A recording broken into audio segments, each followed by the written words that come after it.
محترم ناظرین اکرام، السلام علیکم ورحمۃ اللہ وبرکاتہ۔ میں محمد آصف خان حاضر ہوں آپ کے سامنے الفلاح کلاسز یوٹیوب چینل پر، اور آج ہم بات کرنے والے ہیں ایک ضروری موضوع پر، ٹاپک پر۔ آج کا ہمارا موضوع ہے اذان۔ اذان کے تعلق سے جانیں گے کہ اذان کی شروعات اسلام کے اندر کیسے ہوئی، اذان کی ابتدا کب ہوئی اسلام کے اندر، اذان کا ترجمہ کیا ہے اور اذان دینے کا ثواب کیا ہے، اور اس کے بعد میں 2 سوال آپ کے لیے تاکہ آپ ان کے جواب دیں اور آپ کی معلومات میں اضافہ ہو انشاءاللہ تعالیٰ۔ بلا کسی تاخیر کے شروع کرتے ہیں۔ اذان کا ترجمہ سب سے پہلے دیکھیں گے کہ ہم جو اذان دیتے ہیں اس کا ترجمہ کیا ہوتا ہے۔ اللہ اکبر، اللہ اکبر اذان کے شروع میں یہ 2 مرتبہ کہا جاتا ہے، اور اس کا ترجمہ یہ ہوتا ہے کہ اللہ سب سے بڑا ہے۔ یہ ٹائپنگ میں غلطی ہے، یہاں پر بڑا ہے، ٹھیک ہے۔ اس کے بعد میں آتا ہے اشہد اللہ الہ الا اللہ، جس کا ترجمہ ہوتا ہے کہ میں گواہی دیتا ہوں کہ اللہ کے سوا کوئی معبود نہیں ہے۔ اس کے بعد میں آتا ہے اشہد ان محمد رسول اللہ، میں گواہی دیتا ہوں میں گواہی دیتا ہوں کہ محمد صلی اللہ علیہ وسلم اللہ کے رسول ہیں۔ اشہد ان محمد رسول اللہ۔ اس کے بعد میں آتا ہے حی علی الصلاۃ، آؤ نماز کی طرف۔ اس کے بعد پڑھتے ہیں حی علی الفلاح، آؤ کامیابی کی طرف۔ اللہ اکبر، اللہ اکبر اللہ سب سے بڑا ہے، لا الہ الا اللہ، نہیں ہے کوئی معبود سوا اللہ تعالیٰ کے۔ یہ اذان کا ترجمہ ہے۔ ہر مسلمان کو، اس کے بچوں کو اذان یاد ہونا چاہیے، اور ساتھ میں اذان کا ترجمہ بھی یاد ہو تو اور زیادہ بہتر ہے، تاکہ آپ کو معلوم لگے ہو کہ اللہ تعالیٰ کی کس طرح سے حمد بیان کی جا رہی ہے، کبریائی بیان کی جا رہی ہے۔ آگے چلتے ہیں، دیکھتے ہیں کہ اذان کی ابتدا، اذان کی شروعات اسلام کے اندر کیسے ہوئی اور کب ہوئی۔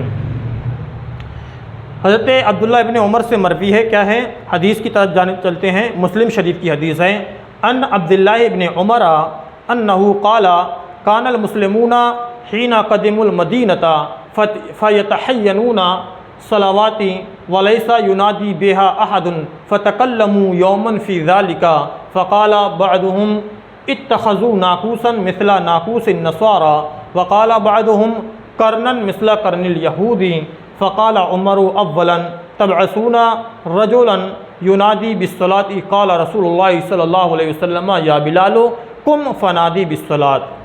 کیا ترجمہ ہے؟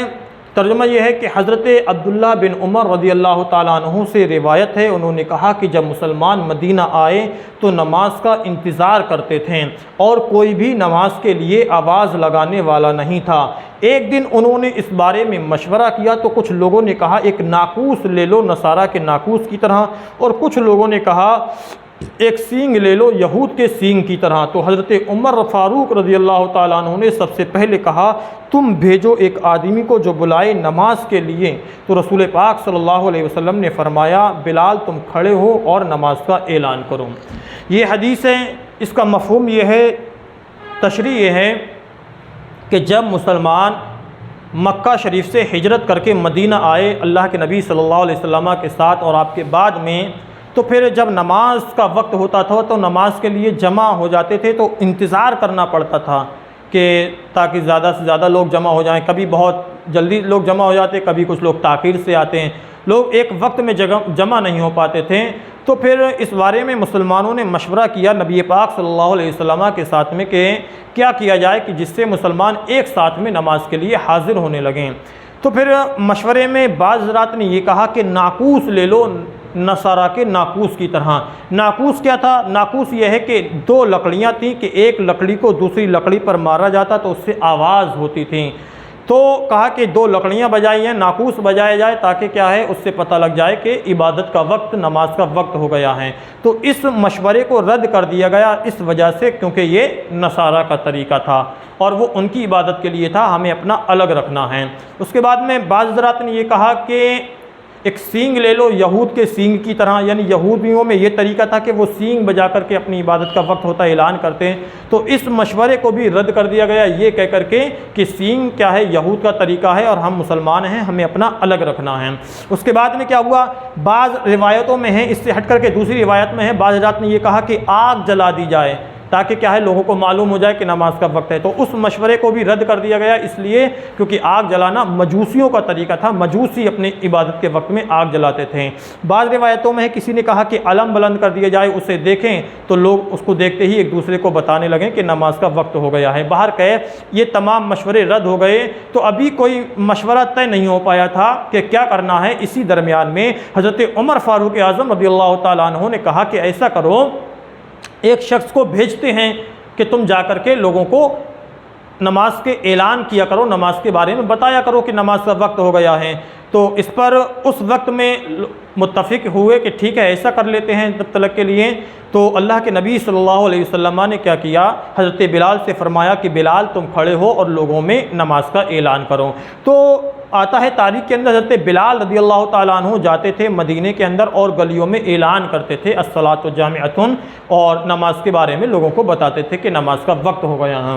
پھر کیا ہوا اس کے بعد میں ایک دوسری روایت ابو داؤد شریف جو صحیح ستہ کی روایت کتاب ہے، اس کی ایک روایت یہ ہے، حضرت عبداللہ ابن زید سے مروی ہے، کہتے ہیں قال لما امر رسول اللہ صلی اللہ علیہ وسلم بالناقوس يعمل ليضرب به للناس لجمع الصلاة طاف بي وانا نائم رجل يحمل ناقوسا في يده فقلت يا عبد الله اتبع الناقوس فقال وما تصنع به فقلت ندعو به الى الصلاة قال افلا ادلك على ما هو خير من ذلك فقلت له بلى قال فقال تقول۔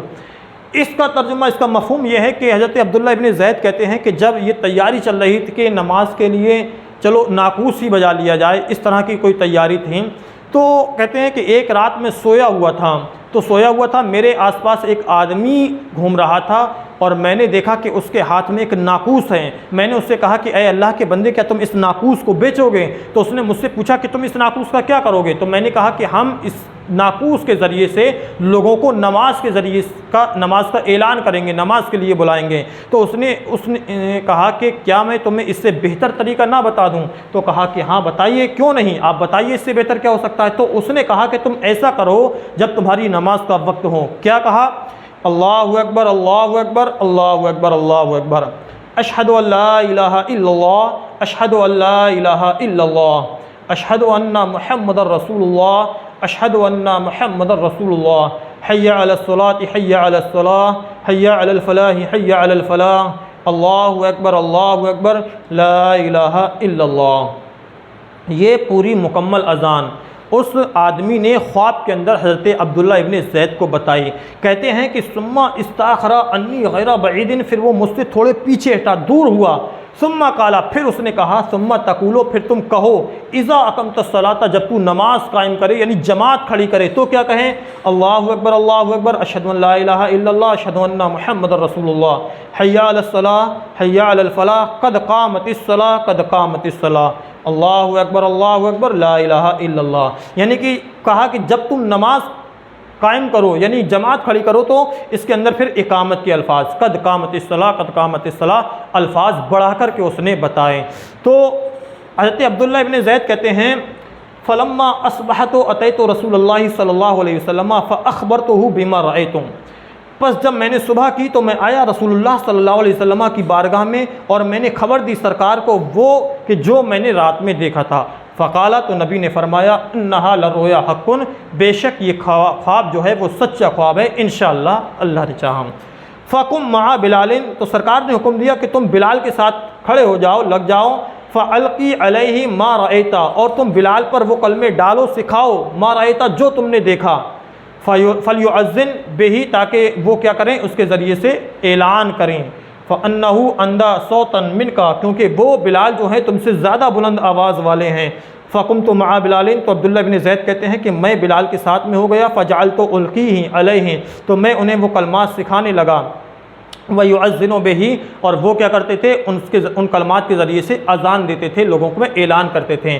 قالا، کہتے ہیں فَسَمِعَ ذَلِكَ عمر بن الخطاب رضی اللہ عنہ، پس جب یہ کلمات سنے حضرت عمر بن خطاب رضی اللہ تعالیٰ عنہ نے، یہاں تھوڑی حدیث چھوٹ گئی ہے، وہ یہ ہیں وَهُوَ فِي بَيْتِهِ، کہ حضرت عمر بن خطاب نے اس وقت سنا جب وہ اپنے گھر میں تھے۔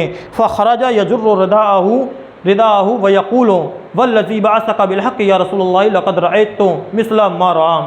تو حضرت عمر فاروق اعظم رضی اللہ تعالیٰ عنہ دوڑے دوڑے رسول اللہ صلی اللہ علیہ وسلم کی بارگاہ میں آئے اپنی چادر کو گھسیٹتے ہوئے، اور سرکار کی بارگاہ میں آنے کے بعد میں کہا کہ یا رسول اللہ جو انہوں نے دیکھا ہے وہی میں نے بھی خواب میں دیکھا۔ فقال رسول اللہ صلی اللہ علیہ وسلم فللہ الحمد، تو رسول پاک صلی اللہ علیہ وسلم نے فرمایا اللہ ہی کے لیے ساری تعریفیں ہیں، یعنی یہ خواب سچا ہو چکا تھا۔ مفہوم حدیث یہ ہے کہ عبداللہ ابن زید کہتے ہیں کہ رات میں سویا ہوا تھا، ایک شخص آئے اور میں نے ان سے کہا کہ آپ ناقوس دے دیجیے، انہوں نے کہا اس سے بہتر طریقہ بتاتا ہوں، تو پھر انہوں نے کیا کیا، اس سے بہتر طریقہ اذان کے الفاظ بتائے، اور یہی خواب حضرت عمر فاروق اعظم رضی اللہ تعالیٰ عنہ نے بھی دیکھا تھا۔ اور اس کے بعد میں یہ آئے سرکار کی بارگاہ میں، رسول پاک صلی اللہ علیہ وسلم کو بتایا تو سرکار کو یہ پسند آئے، اور نبی پاک صلی اللہ علیہ وسلم نے فرمایا کہ یہ الفاظ بلال کو سکھاؤ، کیونکہ بلال کی آواز بلند ہے، تو بلال کو مؤذن قرار دیا گیا، اور حضرت بلال پھر انہی الفاظ کے ذریعے سے اذان دینے لگے۔ یہ اذان کے کلمات تھے اور اسی میں اقامت تھی، اور وہ جو خواب میں آنے والا شخص تھا کوئی دنیا کا انسان نہیں بلکہ اللہ کا فرشتہ تھا، جو اذان سکھانے کے لیے، اذان بتانے کے لیے ان کے خواب میں، اور دیگر صحابہ کرام نے بھی خواب میں اذان کے کلمات کو سنا تھا اور دیکھا تھا۔ تو یہاں سے 1 ہجری کے اندر کہ جب مسلمان مکہ چھوڑ کر کے مدینہ آئے ہیں، اسی سال میں یہ اذان کا معاملہ پیش آیا، اور وہیں سے اسلام کے اندر اذان کا آغاز ہوا، شروعات ہوئی، اور تب سے لے کر کے آج تک ہر نماز کے لیے، فرض نماز کے لیے مسلمانوں میں اذان پڑھی جاتی ہے۔ اب دیکھیں گے کہ اذان کا ثواب کیا ہے۔ یوں تو روایات بہت ساری ہیں اذان کے ثواب کے بارے میں نے مختصر سی 2 روایتیں لی ہیں، اور انشاءاللہ تبارک و تعالی دیکھیں گے اس کو۔ روایت میں ہے کہ نبی کریم صلی اللہ علیہ وسلم نے فرمایا کہ مؤذن کی آواز جہاں تک پہنچتی ہے اتنی ہی لمبی چوڑی اس کے لیے مغفرت کا وعدہ کیا جاتا ہے، اور جس تر یا خشک چیز تک وہ آواز پہنچتی ہے وہ سب چیزیں خیر پر قیامت میں اس کے لیے شہادت دیں گی۔ یعنی جب کوئی مؤذن اذان پڑھنے والا نماز کے لیے اذان پڑھتا ہے تو جہاں تک اس کی آواز جتنی دائرے میں پہنچتی ہے اتنی ہی بڑی اس کی لمبی چوڑی اس کے لیے مغفرت کا وعدہ کیا جاتا ہے، اور جتنی چیزیں اس کی آواز کو سن لیتی ہیں وہ ساری کی ساری چیزیں کل میدان محشر میں اس کے لیے خیر پر شہادت دیں گی، گواہی دیں گی۔ پھر شیطان اذان کے کلمات کو نہیں سن پاتا ہے۔ روایت کا مفہوم یہ ہے کہ اذان کے کلمات میں اللہ تعالیٰ نے ایسی تاثیر رکھی ہے کہ جب اذان ہوتی ہے تو شیطان اس کو سننے کی تاب نہیں رکھتا، اذان شروع ہوتے ہی وہ بدحواسی کے عالم میں ہوا خارج کرتے ہوئے 36 میل دور بھاگتا ہے۔ نہیں، شیطان کے اندر اتنی طاقت نہیں ہے، اتنی برداشت نہیں ہے کہ وہ اذان کے کلمات کو سن پائے، لہٰذا جیسے ہی اذان ہوتی ہے تو روایت بتاتی ہے کہ وہ ہوا خارج کرتے ہوئے 36 میل دور تک بھاگ جاتا ہے، اذان شیطان سے نہیں سن ملتی ہیں۔ اسی لیے ہمیں اذان پڑھنا چاہیے، اور گھر کے اندر بھی اگر شیطان وبا کا ڈر ہو، خوف ہو، تو اپنے گھر میں بھی اذان پڑھنا چاہیے۔ بہت سارے صحابہ اکرام اذان دینے کے لیے مؤذن ہونے کی تمنا کرتے تھے۔ یہ اذان دینا اتنا بڑا کار خیر ہے، ثواب کا کام ہے۔ ایک روایت میں آتا ہے نبی پاک صلی اللہ علیہ وسلم فرماتے ہیں اگر تمہیں معلوم ہو جائے کہ اذان دینے کا ثواب کتنا ہے تو تم قرآن اندازی کرو گے، یعنی پرچیاں ڈالو گے تاکہ میرا نمبر آ جائے، میرا نمبر آ جائے۔ اور بڑے بڑے صحابہ اکرام اذان دینے کے لیے تمنا کرتے تھے کہ کاش سرکار ہمیں اپنا مؤذن بنا لیتے ہیں۔ بہرکیف یہ اذان کے بارے میں ثواب تھا، اور کس طرح سے اذان کی شروعات ہوئی اسلام کے اندر، اذان کا ترجمہ۔ اب یہ 2 سوال ہیں، میں امید کرتا ہوں انشاءاللہ تعالیٰ آپ حضرات ان کے جواب کمنٹ میں ضرور ٹائپ کریں گے، اگر نہیں معلوم ہوں گے تو آپ ان کو تلاش کریں گے۔ پہلا سوال یہ ہے کہ وہ کون سے صحابی ہیں جنہوں نے کعبہ شریف کی چھت پر چڑھ کر اذان دی تھی؟ یعنی ایک صحابی ایسے بھی ہیں اسلامی تاریخ کے اندر کہ جنہوں نے کعبے کی چھت پر چڑھ کر کے، اللہ کے گھر پر چڑھ کر کے اللہ کا نام لیا تھا، اذان دی تھی۔ وہ کون ہیں اور کس موقع پر وہ اذان دی تھی؟ اگر معلوم ہو جائے تو یہ بھی آپ ٹائپ کریں، انشاءاللہ تعالیٰ آپ کی نالج میں، آپ کی معلومات میں اضافہ ہوگا۔ دوسری بات یہ ہے، دوسرا سوال کہ اذان میں اللہ تعالیٰ کا نام کتنی بار آیا ہے؟ آپ اذان دن اور رات میں 5 مرتبہ سنتے ہیں، تو کتنی بار اللہ تعالیٰ کا نام اذان میں آتا ہے؟ اگر آپ کو معلوم ہے، نہیں معلوم ہے تو اس کو کاؤنٹ کریں، شمار کریں، اس کے بعد کمنٹ میں ٹائپ کریں۔ میں امید کرتا ہوں انشاءاللہ تبارک و تعالیٰ اس معلومات سے آپ کو کچھ نہ کچھ ضرور سیکھنے کو ملا ہوگا۔